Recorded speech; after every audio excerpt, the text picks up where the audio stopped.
नमस्कार साथियों, द्रोणाचार्य दीक्षा के ऑनलाइन प्लेटफॉर्म पर आपका स्वागत है, अभिनंदन है। जैसा कि हम पिछली क्लासों में चर्चा कर रहे थे मरुस्थलीय प्रदेश, भौतिक प्रदेश के बारे में। पिछली क्लास में हमने बात की थी राजस्थान के भौतिक स्वरूपों का जो परिचय है उसके अंदर, कि राजस्थान के जो भौतिक स्वरूप है सबसे पहले बड़ा कौन सा था, सबसे ज़्यादा ऊंचाई किसकी है, और पेंजिया और पेतालासा के बारे में भी चर्चा की थी। उसकी पीडीएफ भी आपको टेलीग्राम पर मिल गई होगी। और हम आज चर्चा करेंगे मरुस्थल के बारे में, जो भौतिक भाग का एक पहला भाग है मरुस्थलीय प्रदेश। उसके अंदर बात करेंगे कि मरुस्थल के अंदर तो देखेंगे कि मरुस्थल कैसे किस प्रकार बना और किस प्रकार की उसकी आकृति, वहाँ की वर्षा, वहाँ की मिट्टी, वहाँ की जलवायु, वहाँ की फसलें, वहाँ की वनस्पति किस प्रकार होती है और उसकी क्या क्या विशेषता है, वो इसके अंदर बात करेंगे। तो सबसे पहले हम बात करेंगे आज राजस्थान की जो भौतिक प्रदेश है उसकी बात करेंगे मरुस्थलीय प्रदेश की। ये दूसरी भौतिक प्रदेश पर दूसरी क्लास है। पहली क्लास में हमने चर्चा की थी किस प्रकार का, ठीक है। सबसे पहले हम बात कर रहे हैं आज राजस्थान के मरुस्थलीय प्रदेश की। राजस्थान के जो हमने बात की भौतिक प्रदेशों को मुख्यतः चार भागों में बांटा गया है। हरिओम सक्सेना के आधार पर उन्होंने कहा था चार भाग है। पहला भाग मरुस्थलीय प्रदेश, दूसरा अरावली प्रदेश, तीसरा पूर्वी मैदानी भाग और चौथा दक्षिणी पूर्वी पठारी भाग। तो हम पहला भाग पढ़ रहे हैं मरुस्थलीय प्रदेश। तो मरुस्थलीय प्रदेश राजस्थान में बात करें तो राजस्थान का जो मरुस्थलीय प्रदेश है कहाँ पर किस प्रकार है, तो सबसे पहले बात ही राजस्थान का आपको मैप दिखाई दे रहा होगा। इस मैप में जो येलो कलर है, पीला कलर है, ये है मरुस्थलीय प्रदेश। जो ग्रीन कलर का है ये है अरावली। ये जो लाइट ब्लू कलर है ये आपके हैं पूर्वी मैदानी भाग, और ये है जो हाड़ौती का पठार है, जो पठारी वाला भाग है। तो चार भागों में बांटा गया। हम आज बात करेंगे मुख्य रूप से किस वाले क्षेत्र की, तो हम बात करेंगे इस वाले क्षेत्र की। यहाँ से लेकर यहाँ तक ये जो भाग है अरावली वाला, ये इस वाले भाग के अंदर बात करेंगे अरावली के इधर वाले भाग, ठीक है। ये अरावली है और इस अरावली के यानी पश्चिम, अरावली के पश्चिम वाले भाग की बात करेंगे, ठीक है। क्लियर है, कोई डाउट है नहीं? तो सबसे पहले हम बात करते हैं, देखो आज किसकी बात करें कि मरुस्थल। तो सबसे पहले आपको पता ही है ये राजस्थान है, ये आपको पता है, यह उत्तर दिशा, ये नीचे दक्षिण, ये पश्चिम और ये पूर्व दिशा है, ठीक है। तो राजस्थान के ये इस वाले भाग में पाए मरुस्थल है, इसलिए हम कह सकते हैं कि जो मरुस्थलीय प्रदेश है वो राजस्थान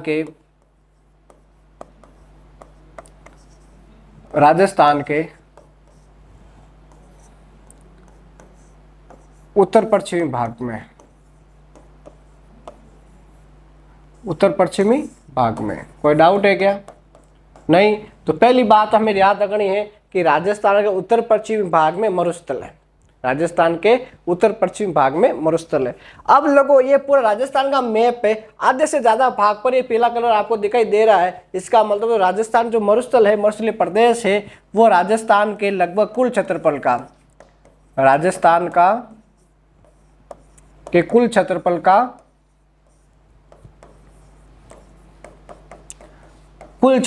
लगभग कितना 61.11% भाग पर ये है। तो आपको पता है कल हमने इस पर चर्चा भी की थी। तो 11% 61.11% भाग पर केवल क्या है, लगभग 2/3 भाग पर क्या है, मरुस्थल है। क्या है? मरुस्थल है। और इस मरुस्थल का नाम क्या है? थार का मरुस्थल। कौन सा मरुस्थल है? थार का मरुस्थल। कौन सा मरुस्थल है? थार का मरुस्थल इसको कहते हैं। कोई डाउट है कि यहाँ तक समझ में आ गई बात कि जो राजस्थान का मरुस्थलीय प्रदेश है वो राजस्थान के उत्तर पश्चिमी भाग पर स्थित है। यहाँ पर इसका क्षेत्रफल कितना 61.11% भाग है राजस्थान का कुल क्षेत्रफल का। और इस वाले भाग ये मरुस्थल है, उसको क्या कहेंगे? थार का मरुस्थल कहेंगे। क्या कहेंगे? थार का मरुस्थल। कोई डाउट है? नहीं है? देखो थार का मरुस्थल क्या है उसके अंदर थोड़ी सी हम चर्चा कर लेते हैं पहले, फिर उसके आगे बात करेंगे। देखो थार का मरुस्थल ये आपको दिखाई दे रहा होगा, भारत का मैप दिखाई दे रहा है, भारत का मैप। इस भारत के मैप में ये जो आपको दिखाई दे रहा है ये वाला भाग, ये जो भाग है ये है मरुस्थल। और मरुस्थल कौन सा? थार का मरुस्थल। कौन सा मरुस्थल है? थार का मरुस्थल।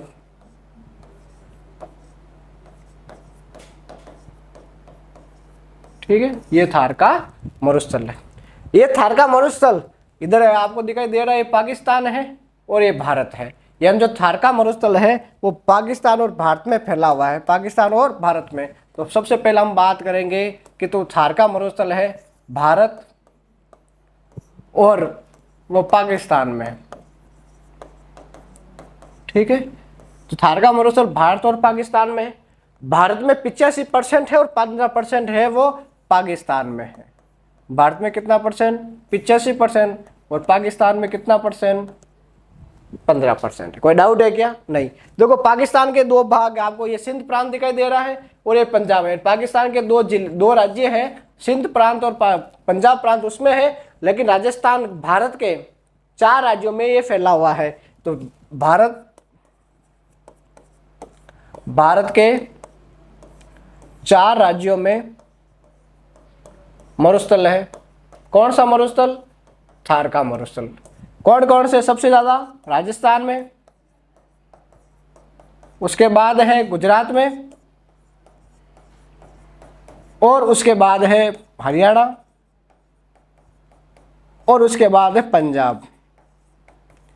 हरियाणा और पंजाब में तो न के बराबर है, थोड़ा थोड़ा बहुत है, लेकिन राजस्थान में लगभग 65% है टोटल भारत का। और उसके बाद इन तीनों राज्यों में है जो है अपने 38% लगभग, ये सारे इसके अंदर है। कोई डाउट है क्या? समझ में आ गई बात? तो राजस्थान में जो मरुस्थल है वो भारत का लगभग 62% राजस्थान में है, और पूरे भारत में जो मरुस्थल है वो पूरा थार के मरुस्थल का 85% है। आगे बात समझ में, ये थोड़ी समझने की बात है। अगर थार का मरुस्थल 100% है तो उस 100% में से 85% तो भारत में और 15% कहाँ पर? पाकिस्तान में है। अगर ये भारत में 85-100 के बराबर माने जाए तो 100 के बराबर माना जाए तो उस 100 में से 62% तो कहाँ पर है? राजस्थान में, और बाकी 38% है वो गुजरात, हरियाणा और पंजाब को, तीनों को मिलाकर वहां पर थोड़ा थोड़ा क्या है? मरुस्थल है। आगे बात समझ में। और ये मरुस्थल है पंजाब, देखो ये लिखा है यहाँ पर, पंजाब, हरियाणा, राजस्थान और गुजरात वाले क्षेत्र में है। इधर पाकिस्तान में पंजाब और सिंध प्रांत में ये है। कोई डाउट हो तो बताइए। आगे बात समझ में। देखो अब ये जो मरुस्थल है इसको थार का मरुस्थल कहते हैं, लेकिन ये बना कैसे?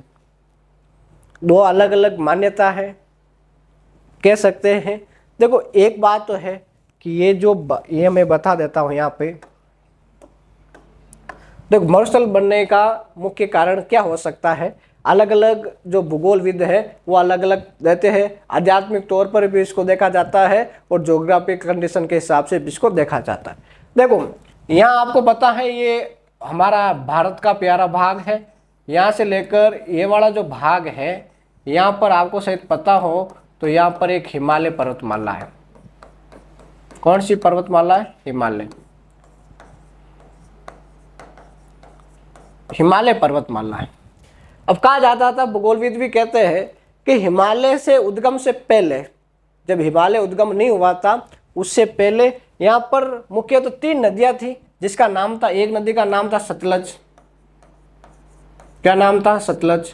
एक का नाम था सिंधु और एक का नाम था ब्रह्मपुत्र नदी। ये तीनों नदियां क्या करती थी? यहाँ से निकलती थी और इस प्रकार से वो राजस्थान, इस राजस्थान वाले हिस्से में आकर यहाँ पर आती थी। कहाँ पर आएगी? थार के मरुस्थल में। कहाँ पे आती थी? थार के मरुस्थल में। जब ये थार के मरुस्थल में नदियाँ आती थी, कौन सी नदियाँ? ये वाली नदियाँ यहाँ पर आती थी, सतलज, सिंधु और ब्रह्मपुत्र। जब धीरे धीरे हिमालय का उद्गम हुआ, हिमालय जैसे जैसे उद्गम होता गया तो आपको पता ही है किसी पानी के बहाव में अगर कोई अवरोध आ जाए तो पानी अपना रास्ता चेंज कर लेता है। तो वो बात यहाँ पर हुई।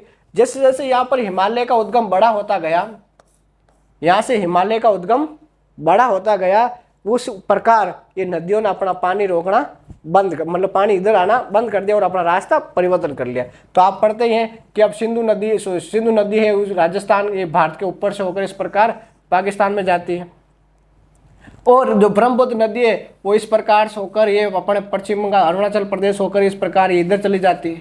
तो ये नदियाँ यहाँ कर आएगी नहीं, तो अब फिर पता है समुद्र था जिसको हम 33 सागर का भाग कहते हैं, वो समुद्र में पानी आएगा ही नहीं, तो समुद्र धीरे धीरे सूख जाएगा। करोड़ों वर्ष लगे होंगे सूखने में और सूख गए। इसके बाद ये जो सतलज नदी ये भी इधर से होकर निकल गई और इसके बाद ऐसा यहाँ पर कोई पानी आना ही नहीं हुआ, और पानी आना ही नहीं हुआ तो धीरे धीरे पानी सूख कर ये पीछे जो रेत बची थी वो आज हम कहते हैं कि थार का मरुस्थल है।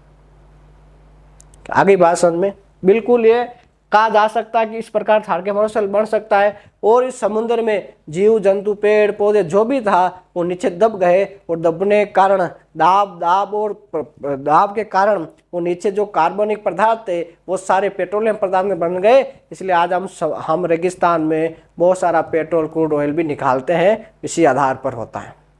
क्लियर बात है। तो ये सारी चीजें इस प्रकार ज्योग्राफिकल कंडीशन के हिसाब से बताई जाती है कि जो पूर्ववर्तीय नदियां, इनको पूर्ववर्तीय नदियां इसलिए कहते हैं क्योंकि हिमालय से पहले इसके नदियां बह रही हैं, सिंधु सतलज ब्रह्मपुत्र। तो ये पूर्ववर्तीय नदियां पहले, इसका पानी राजस्थान के थार के मरुस्थल में आता था, 33 सागर में आता था। जैसे हिमालय का उद्गम हुआ, ये नदियां अपना रास्ता परिवर्तन करती है, और रास्ता परिवर्तन कारण कारण इस समुद्र, इस 33 सागर में पानी आना बंद हो गया। तो धीरे धीरे करोड़ों वर्ष लगे, इस समुद्र को सूख गया, और पीछे बची रेत जिसको हम आज वर्तमान में थार का मरुस्थल कहते हैं।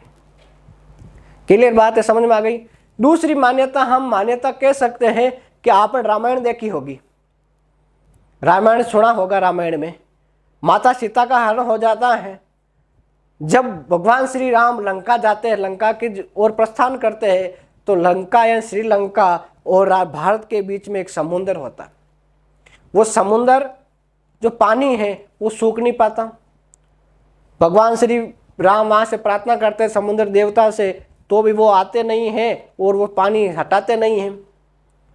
इस प्रकार कहा जाता कि भगवान श्री राम ने अपने धनुष पर समुद्र सुखाने वाला जो बाण धारण कर लिया था, तभी समुद्र के देवता है वो प्रकट हुए और कहा कि ऐसा मत करो, हम आपको रास्ता दे सकते हैं, और आपकी सेना में भी नर और नीर 2 व्यक्ति हैं जो इस समुद्र में जो पत्थर या कोई भी चीज डालेंगे वो डूबेगे नहीं, और आप पुल बना सकते हो। तो भगवान श्री राम ने कहा कि अब मेरे धनुष पर जो ये बाण चढ़ गया है, अब इसको क्या करूं, ये तो पानी को सुखाने वाला है। तो उस समय कहा जाता है कि समुद्र देवता ने कहा कि आप इसको पश्चिम की ओर चला दो, और पश्चिम की ओर चला दो। तो भगवान श्री राम ने वो यहाँ से पश्चिम की ओर तीर चलाया, वो तीर चलाया तो सीधा 33 सागर में गिरा, और 33 सागर सूख गया। एक आध्यात्मिक रूप से ऐसा माना जाता है। आगे बात समझ में, तो इस प्रकार ये थार का मरुस्थल है, वो राजस्थान और भारत और पाकिस्तान में है, और राजस्थान में सर्वाधिक। कोई आगे बात समझ में, ठीक है। तो ये हमने बात की कि थार के मरुस्थल किस प्रकार बना और किस प्रकार इस वर्तमान की परिवेश में ये हम जानकारी लेते हैं, ठीक है। फिर आगे चल रहे, आगे देखो, ये देखो, ये है थार का मरुस्थल। इस प्रकार के थार का मरुस्थल जहां पर देखोगे वहां पर रेत ही रेत दिखाई देगी। यहाँ पर कहा जाता है कि सोनेरी धरती चांदीरो आसमान, रंग रंगीरो रूप सोवणो, वो प्यारो मारो राजस्थान है। तो ये राजस्थान कैसा है, प्यारा लग रहा है, क्यों? क्योंकि रेगिस्तान की देखो खूबसूरती के आधार पर इसकी तस्वीर है, बहुत अच्छी सी तस्वीर है। फिर हम आगे चल रहे हैं, रेगिस्तान है। अब मरुस्थलीय जिले कितने, ये मरुस्थल में कितने जिले आते हैं? तो मरुस्थलीय जिले हैं वो है 16। कितने जिले? 16। तो मरुस्थलीय जिले कितने हो गए? 16 जिले। कितने जिले हैं? 16। अब इन 16 जिलों में से बात कर लेते हैं। देखो, सबसे पहले जैसलमेर, बाड़मेर, फड़ौदी, बालोतरा, जालोर, जोधपुर, पाली, ब्यावर का ये कुछ भाग ही आता है ना, नागौर, डीडवाड़ा, कुचामन, पूरा लिख लो, कुचामन, डीडवाड़ा, कुचामन, बीकानेर, श्री गंगानगर, हनुमानगढ़, चूरू, सीकर और झुंझुनू, ये टोटल 16 जिले हैं जो मरुस्थलीय जिले। टोटल 16 जिले हैं, वो क्या है? मरुस्थलीय जिले। यहाँ पर एक नोट भी इंपॉर्टेंट रखना है, अरावली के पश्चिम में 17 जिले हैं। वेरी वेरी इंपॉर्टेंट है। अरावली के पश्चिम में कितने जिले? 17। लेकिन मरुस्थलीय जिले में एक सिरोही शामिल नहीं किया जाता, इसीलिए कितने जिले हो गए? 16 जिले हो गए। कितने जिले हो गए? 16। क्योंकि हमने अभी आप ये देखा था, ये मरुस्थल, ये अरावली है। यहाँ इस अरावली के इधर वाले भाग पश्चिम में, यहाँ पर सिरोही भी आता है। यहाँ पर क्या आता है? सिरोही आता है। लेकिन वो सिरोही में ज़्यादातर अरावली पर्वतमाला, इसलिए उसको मरुस्थल में काउंट तो नहीं किया जा सकता। लेकिन ये किस प्रकार, इस प्रकार है, इसलिए जो मरुस्थलीय जिले कितने हो गए? 16। लेकिन अरावली के पश्चिम में जिले कितने? 17। ये थोड़ी सी आपको बात ध्यान रखनी। अगली बात समझ में, तो ये चीज़ आपको देखनी, ये नॉर्मल सा है। तो प्रमुख मरुस्थलीय जिले कितने हैं? 16, ठीक है। और 17 है अरावली के पश्चिम में, लेकिन सिरोही को शामिल नहीं किया जा सकता। और आ गई बात समझ में? आ गई? चलो ठीक है। हम आगे बात करते हैं। देखो आगे मरुस्थल, इस मरुस्थल में किस प्रकार की मिट्टी पाई जाती है, वनस्पति पाई जाती है, जलवायु पाई जाती है, इसके अंदर हम बात कर लेते हैं। देखो मरुस्थल में मिट्टी पाई जाती है, वो मिट्टी होती रेतीली मिट्टी, रेतीली मिट्टी या इसको बलुई मिट्टी भी होते हैं, बलुई मिट्टी भी बोलते हैं, और इसको वैज्ञानिक आधार पर एंटीसोल मिट्टी भी बोलते हैं। कौन सी मिट्टी? एंटीसोल मिट्टी भी बोला जाता है। अभी ये टेंशन नहीं लेना, ये सारे मिट्टी वगैरह, ये सारे ज्योग्राफी हम आगे पढ़ेंगे तो और विस्तार से चर्चा कर लेंगे। तो ज्योग्राफी का एक फंडा है, क्या है कि जो पहला टॉपिक आपको समझ में आएगा तो फिर दूसरा टॉपिक, तीसरा चौथा टॉपिक लगातार एक दूसरे से टॉपिक कनेक्ट है। तो आप पहला टॉपिक विस्तार से पढ़ोगे तो आने वाले जो टॉपिक होंगे उसमें ज्यादा असुविधा नहीं होगी समझने में, ठीक है। देखो रेतीली मिट्टी, एंटीसोल मिट्टी यहाँ पर पाई जाती है। वनस्पति यहाँ पर पाई जाती है, आपको पता ही है, मरुद्विद वनस्पति है, मरुद्विद वनस्पति है, जिसको जीरोफाइट वनस्पति बोला जाता है। जीरोफाइट वनस्पति का मतलब कि ऐसी वनस्पति, यहाँ तो कंटीली झाड़ियां होंगी, यहाँ ऐसी वनस्पति जो पत्ते तो कम होंगे और कांटे ज्यादा होंगे, पत्ते कम होंगे और कांटे ज्यादा होंगे। कांटे ज्यादा होंगे तो उसमें जल वाष्प क्रिया कम होगी और लंबे समय तक उसमें जल की आपूर्ति होती रहेगी, क्योंकि आपको पता है कि मरुस्थल में जल की कमी है, इसलिए वो कांटिले रूप में जो पेड़ पौधे हैं वो भी हैं। ये सारी क्या है? मरुद्विद वनस्पति है। जैसे इसमें हम बात कर सकते हैं रोइडा, बबूल, केर, बेर, खेजड़ी, फोग, बहुत सारे आदि है ना, बहुत सारे पौधे हैं जो हम आगे वनस्पति पढ़ेंगे, उनमें सारी बात करेंगे कि जीरोफाइट वनस्पति कौन कौन सी राजस्थान में है और किस प्रकार से है, ठीक है। यहाँ की जलवायु, यहाँ की जलवायु है शुष्क जलवायु। कैसी जलवायु है? शुष्क जलवायु है। अब इसके अंदर भी शुष्क जलवायु, इसके अंदर भी हम विस्तार से चर्चा करेंगे कि राजस्थान में मुख्यतः 5 प्रकार की जलवायु है। शुष्क, अर्ध शुष्क, उपाद्र, आर्द्र और अति आर्द्र जलवायु में बांटा गया है। और उसके अलावा थानवे, तिरवाद और कोपेन के आधार पर भी जलवायु का वर्गीकरण किया गया है, उन पर भी आप विस्तार से चर्चा करेंगे। अभी आपको इतना याद रखना है कि जलवायु क्या कैसी पाई जाती है? शुष्क जलवायु पाई जाती है। कैसी पाई जाती है? शुष्क जलवायु। कोई डाउट है क्या? नहीं। इसके अलावा फसल, यहाँ पर फसल हो सकती है, देखो बाजरा, फसलें बाजरा, ज्वार, गंवार, मूंग, मोट, ये सारे के सारे फसलें हैं वो रेगिस्तानी वाले क्षेत्र में पाई जाती। कोई डाउट है क्या? नहीं। पूरे रेगिस्तान यानी मरुस्थलीय प्रदेश में यहाँ की ऊंचाई है वो 150 से लेकर 380 मीटर तक ऊंचाई अलग अलग जगहों पर हो सकती है।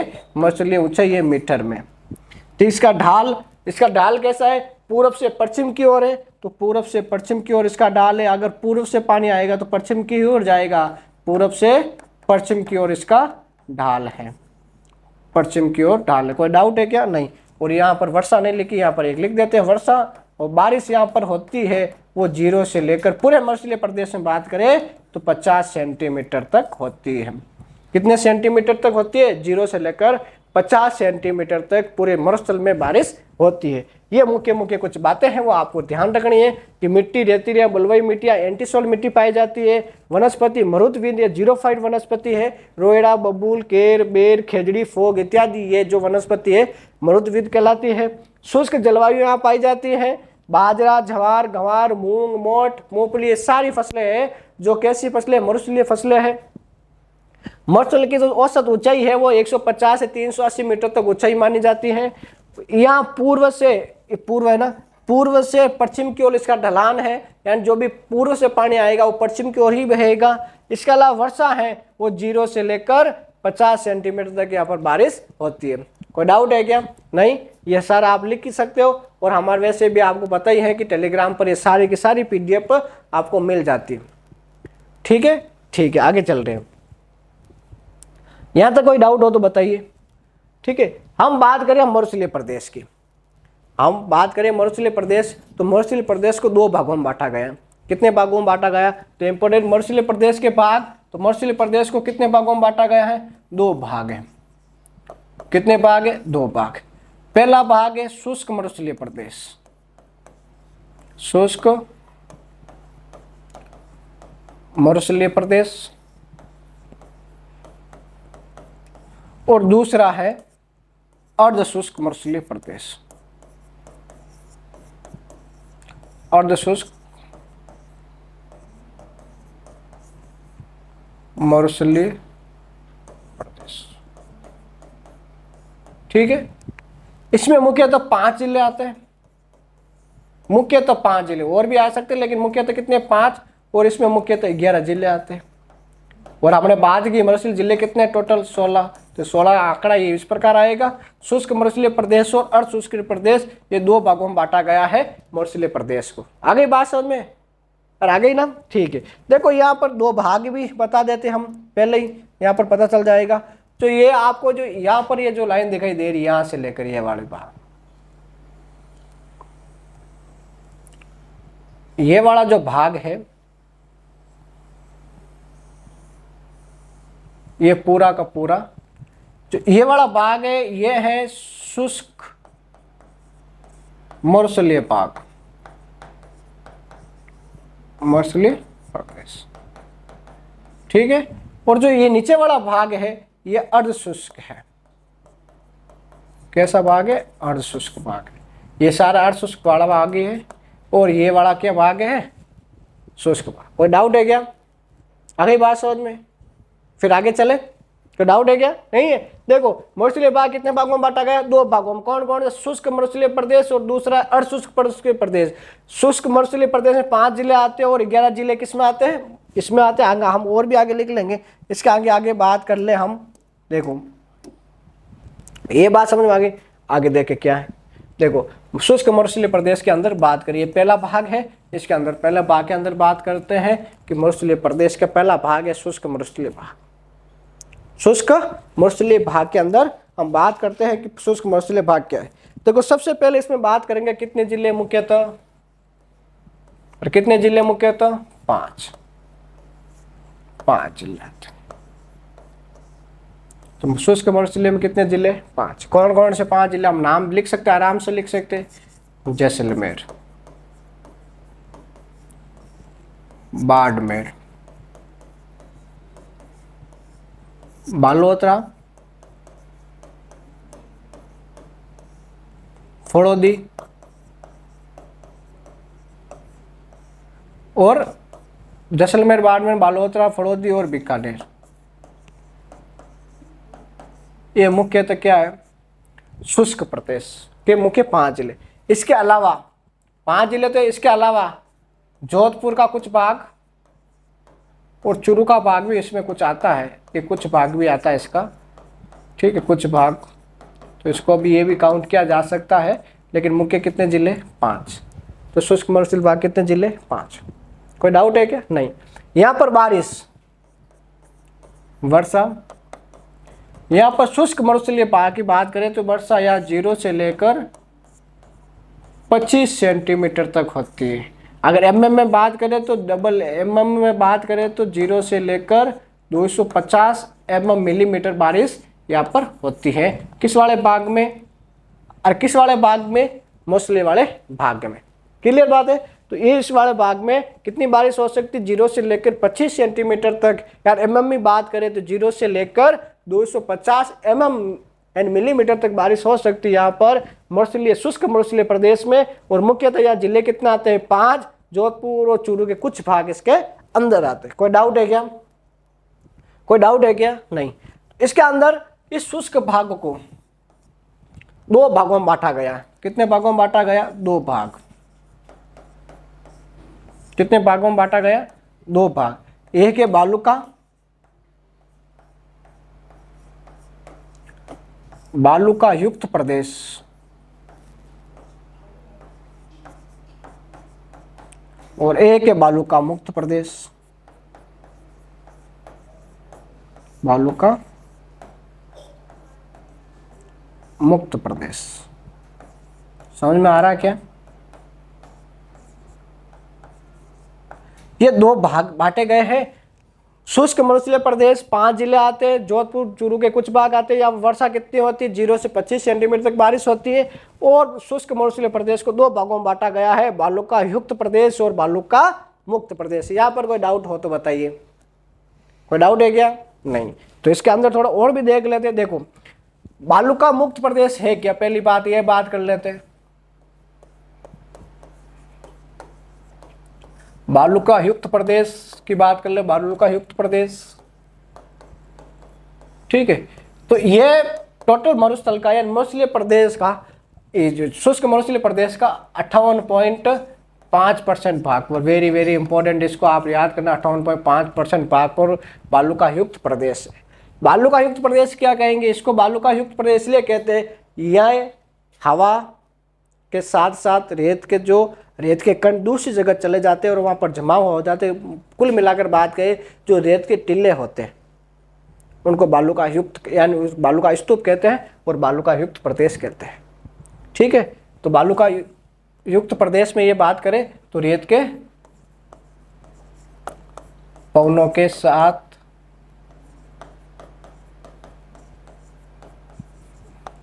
बालुका युक्त स्तूप होते हैं, ठीक है। ये रेत के जमाव के कारण ये होता है। कोई डाउट है? इसके अंदर हम आगे बात करेंगे कि क्या क्या चीज आती है। दूसरी बात कहेंगे कि बालुका मुक्त प्रदेश,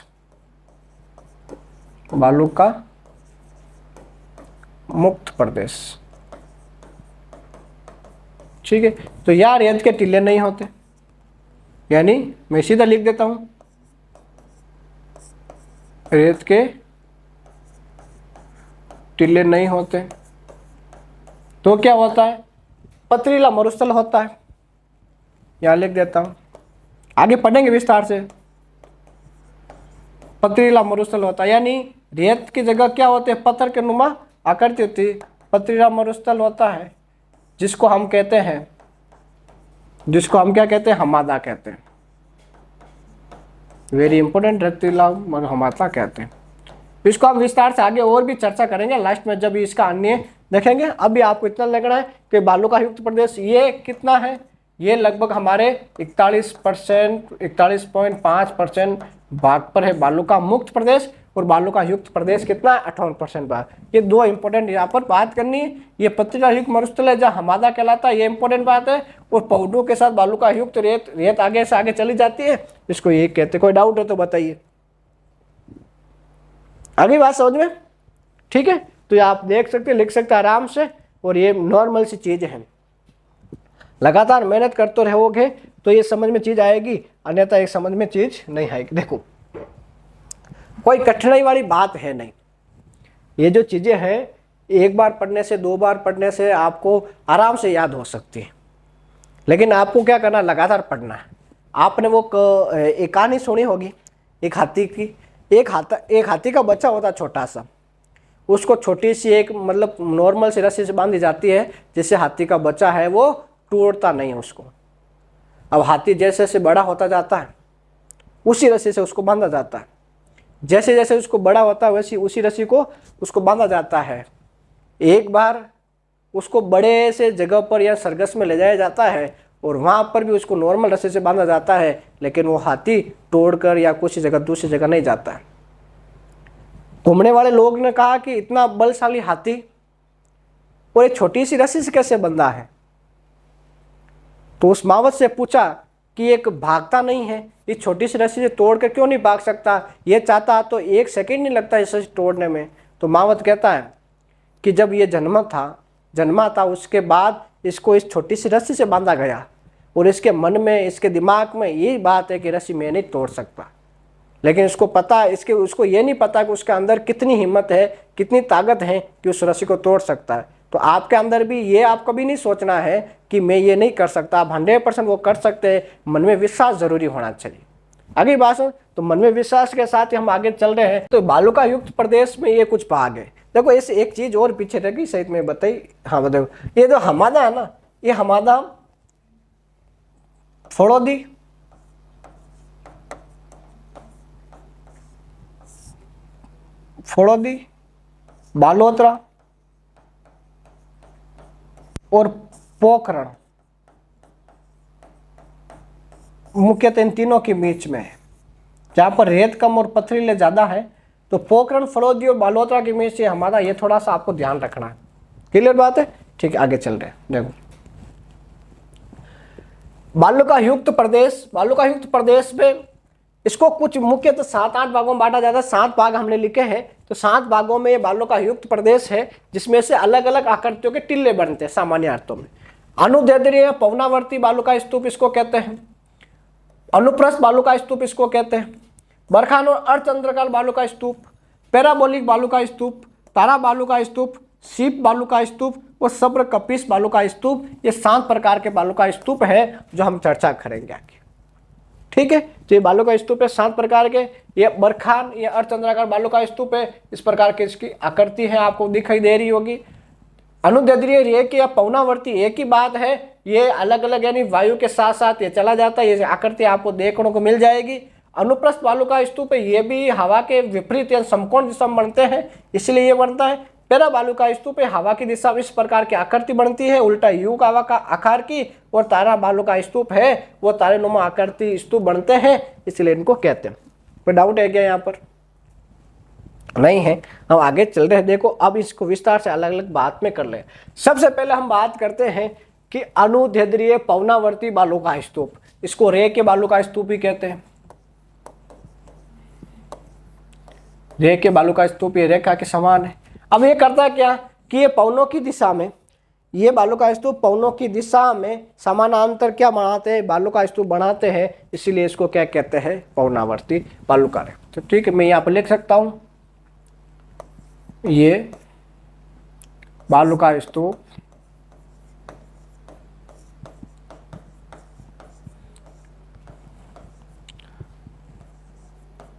पवनों की दिशा में, पवनों की दिशा में समानांतर या रेखीय आकृति बनाते हैं। क्या बनाते हैं? रेखीय आकृति, उसको क्या कहेंगे, अनुदैर्ध्य बालुका स्तूप कहते हैं। जिस प्रकार इस प्रकार ये आकृति बनाते हैं, ठीक है, इस प्रकार की आकृति का मतलब हुआ कि ये जो हवा है ये हवा के समकालीन होता है। ये हवा इस प्रकार बह रही है, ये जो क्या है, ये हवा है और हवा इस प्रकार बह रही है और हवा के साथ साथ ये लहरदार बढ़ाते हैं। जैसे आपको पता है कि आप घर के आसपास ही आपने देखा होगा अगर कहीं रेत है, बहुत तेज हवा चल रही है, आंधी आ रही है, तो वो रेत की जो परतें हैं वो एक जगह से दूसरी इस प्रकार लहर बन जाती है, लहरें बढ़ जाती है। वो लहरें यहाँ पर भी बन जाती हैं, इसलिए इसको क्या कहते हैं, रेख के पवना बालुका स्तूप कहते हैं। वो ये हवा के साथ समानांतर, हवा जिस प्रकार जा रही है उसी प्रकार ये अपने क्या है, स्तूप बनाते हैं, रेत के टीले बनते जाते हैं, इसलिए इसको कहते हैं अनुदैर्ध्य पवनावर्ती बालुका स्तूप। कोई डाउट है क्या? समझ में आ गई बात? इस प्रकार ये समानांतर, ठीक है। ये सर्वाधिक काम जैसलमेर, बीकानेर, बाड़मेर और जोधपुर वाले भाग में ये इन मुख्य 3 क्षेत्रों में ये बनते हैं। कोई डाउट है? और ये आकृति इस प्रकार आपको ये लाइनिंग दिखाई दे रही होगी, जिस प्रकार हवा बह रही है ना उसी प्रकार ये भी रेत के टिल्ले बनते जाते हैं। क्लियर बात है समझ में? तो यह क्या है, अनुदैर्ध्य पवनावर्ती है, इसको हम रेख के अनुप्रस्थ कहते हैं। ये हवा के दिशाओं में समानांतर बनते रहते हैं। ठीक है, अगला दूसरा है अनुप्रस्थ बालुका, इसको अवरोधी बालुका स्तूप भी कहते हैं। अवरोधी बालुका स्तूप,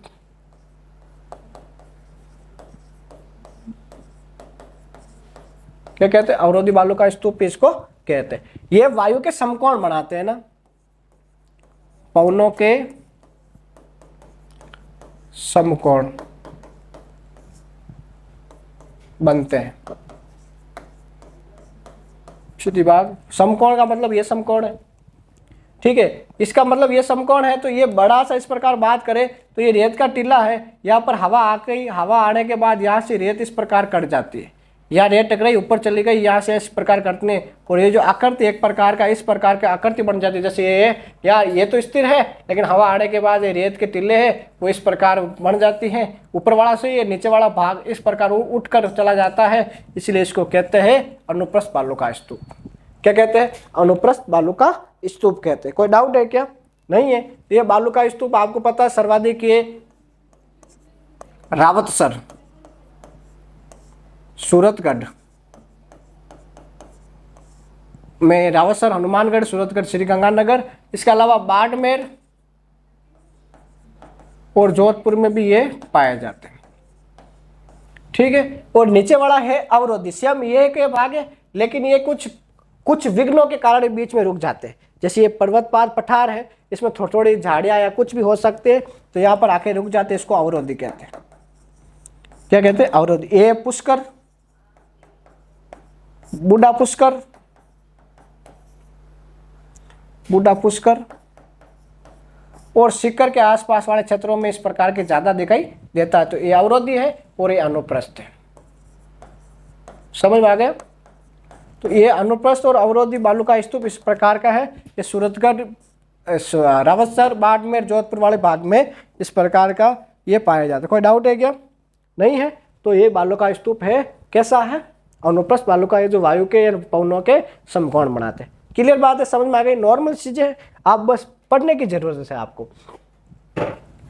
बरखान या अर्धचंद्राकार बालू का स्तूप क्या है? तो बरखान या अर्धचंद्राकार बालू का स्तूप क्या है? यह हवा चलती है, हवा चलने के बाद देखो ये पर है, ये हवा चलने के बाद जो बालू का स्तूप होते हैं, रेत के टीले होते हैं, वो आधे चांद की तरह अर्धचंद्राकार हो जाते हैं। जिस प्रकार ये है, आपको दिखाई दे रहा होगा, यहाँ से लेकर ये इस प्रकार ये बालू का स्तूप था, लेकिन इस प्रकार का बालू का स्तूप इस प्रकार बढ़ा। जो ये बालू का स्तूप बढ़ा, यहाँ से कट गया, ये आधे चांद की तरह बढ़ा है, और ये आधे चांद की तरह बढ़ने के कारण इसको क्या कहते हैं? बरखान, या फिर ये क्या कहते हैं? इसको अर्धचंद्राकार बालू। ये सर्वाधिक गतिशील है। यहाँ से रेत उठी दूसरी जगह चली गई, और वहां से रेत उठी दूसरी जगह चली, गतिशील है, जिसके कारण ये सर्वाधिक मर्सुलीकरण का कारण भी यही है। सबसे ज्यादा नुकसानदायक भी कौन सा बालू का स्तूप है? बरखान बालू का स्तूप है। चूरू, बीकानेर वाले क्षेत्र में सर्वाधिक ये पाए जाते हैं। तो हम इसके अंदर भी कुछ थोड़ा सी चीज लिखते, ज्यादा तो नहीं लिखते।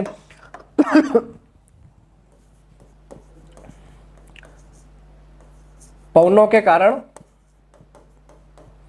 इनका आकार अर्धचंद्राकार बढ़ जाता है। अब देखो यहाँ लिखा है अर्धचंद्राकार, आपको सही दिखेगा नहीं, लेकिन देख लेना अर्धचंद्राकार है, ये अर्धचंद्राकार आकृति बनाते हैं, आकृति बनाते। देखो राइटिंग में थोड़ी सीधा रहा हूँ, वैसे भी सारे क्या है डॉक्टर तरह की है, लेकिन हम कोशिश करें कि इसको भी हम सर्वाधिक सुधार लें। ठीक है। ये सर्वाधिक चूरू, सीकर, नागौर, पेनकुल, शेखावटी वाले भाग में इस प्रकार के क्षेत्रों में ये सर्वाधिक पाए जाते हैं और सर्वाधिक गतिशील है। ये सर्वाधिक गतिशील है। क्या है? सर्वाधिक गतिशील है बालू का स्तूप इस प्रकार का। ठीक है। आगे बात समझ, अर्धचंद्राकार है, इसको क्या कहेंगे? बालू का स्तूप बड़ा भाग है। अगला है पैराबोलिक बालू का स्तूप। ये पैराबोलिक बालू का स्तूप है, ये जो पेड़ ये है, छोटी झाड़ियां के आसपास, छोटी झाड़ियों के आसपास बालू का स्तूप बनते हैं, स्तूप बनते हैं। ठीक है। कोई डाउट है क्या? नहीं है। तो ये छोटी छोटी आपको जो झाड़ियाँ दिखाई दे रही है, इस झाड़ियों के आसपास ये आकर रेत की ये छोटी छोटी झाड़ियाँ दिखाई दे रही है, इसके आसपास आकर ये रेत के टीले जम जाते हैं, रेत जम जाती है, आपको पता ही है। तो वो क्या कहलाता है? पैरा बालू का स्तूप कहते हैं। और इनकी आकृति है, इनकी आकृति महिलाओं के हेयर पिन की तरह होती है। हेयर पिन जो महिला लगाती है, हेयर पिन, उस हेयर पिन की आकृति होती है। इनकी आकृति महिलाओं की हेयर पिन की तरह, महिलाओं की हेयर पिन की तरह, इसकी वेरी वेरी इंपॉर्टेंट है, इसकी आकृति महिलाओं की हेयर पिन की तरह होती है, हेयर पिन। ठीक। तो महिलाओं की हेयर पिन की तरह इनकी आकृति होती है, और ये पाया जाए लगभग ये पूरे राजस्थान के जितने मरुस्थलीय जिले सब जगह पाया जाता है। ठीक है। ये समझ में आगे होगी आपको। नॉर्मल चीजें है। ये तारा बालू का स्तूप है। अनियमित हवा चलने के कारण, कभी हवा इधर से चली, कभी हवा इधर से चली, कभी हवा इधर से चली, कभी इधर से चली, अनियमित हवा चलती है, जिसके कारण चारों तरफ से बालू का स्तूप रेत का टिल्ला उड़ जाता है और बीच में रह जाता है। और ये जो आकृति आपको दिखाई दे रही है, ये क्या है? तारा बालू का स्तूप है। तो हम लिख सकते हैं सीधा, तो अनियमित हवा के कारण बनता है, अनियमित पवनों के कारण ये बालू का स्तूप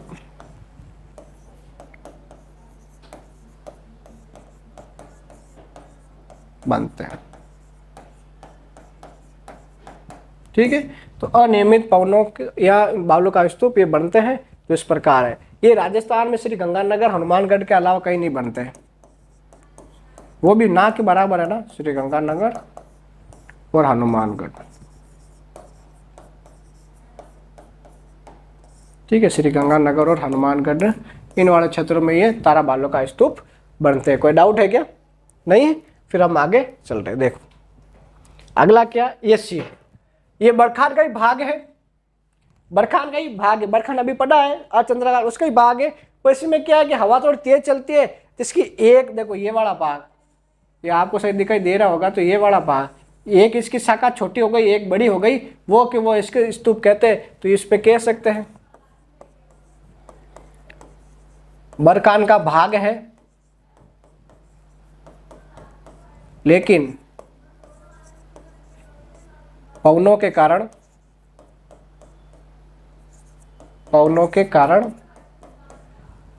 इसकी एक भुजा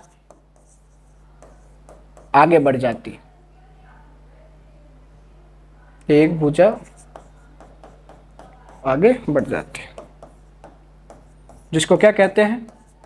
सी बालू का स्तूप कहते हैं। ये आकृति बड़ी देखो, ये यहाँ से भी एक लंबी हो गई यहाँ पर, लेकिन ये छोटा हो गया, एक तरफ से हवा ज्यादा आएगी, इसीलिए इस प्रकार के बालू का स्तूप क्या कहते हैं? सीप। और जहाँ पर ये बरखान पाए जाते हैं वहां पर भी ये, और ये सर्वाधिक है पूरे मरुस्थल में, बहुत ज्यादा बनते हैं। क्लियर बात है? ये समझ में आ गई होगी। अगला है देखो सब्र कपिस बालू का स्तूप।